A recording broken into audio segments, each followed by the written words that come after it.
So my great aunt was an artist, and she studied under Hans Hofmann and wound up becoming friends with several of the other artists that studied along with him. And one of them was a woman named Lynne Drexler. Lynn wound up leaving a number of pieces with my aunt, and when my aunt passed in 2009, I inherited them. And so I've always loved them. About a year and a half ago, I saw a New York Times article that talked about Lynn Drexler and how this artist who had been in obscurity for decades was all of a sudden getting interest. So I thought I would bring these and see if I could learn more about them. Sure. Where did your great aunt live? Provincetown. So these are works by Lynn Drexler. Lynn Drexler was born in 1928 in Virginia and then moved to New York in the mid-50s to study with Hans Hofmann. Hans Hofmann was a very famous painter. He'd come from Germany, and he had an art school in New York City.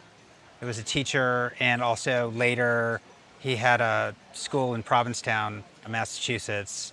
And many, many important artists from the second half of the 20th century studied with Hans Hofmann. So he's considered one of the great teachers and abstract artists of the 20th century.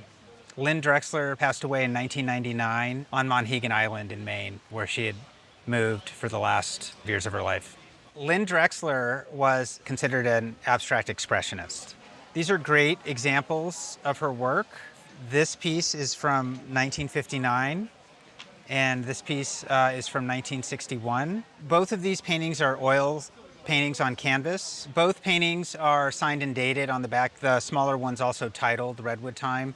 The larger painting is dated 1961, but is not titled. And it was typical for her to sign her paintings on the back. That way it didn't disturb the composition. She was really a brilliant colorist. Like Hofmann, sort of led her compositions with color more than form. A lot of these artists were really overlooked. The macho men of that movement are the ones that have really been celebrated.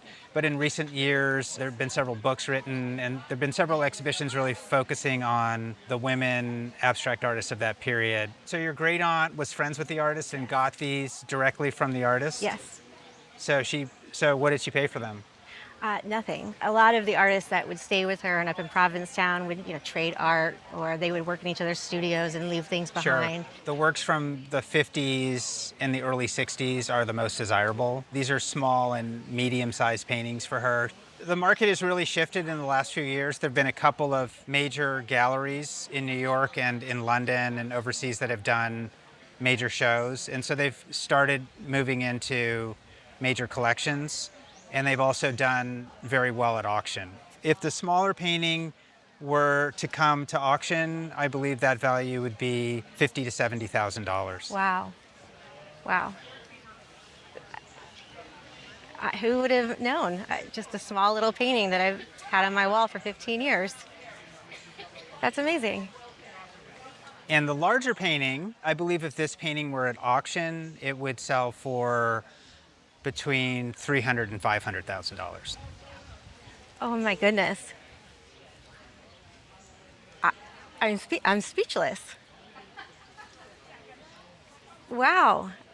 I've always just liked them, but I would never have imagined. That's fantastic.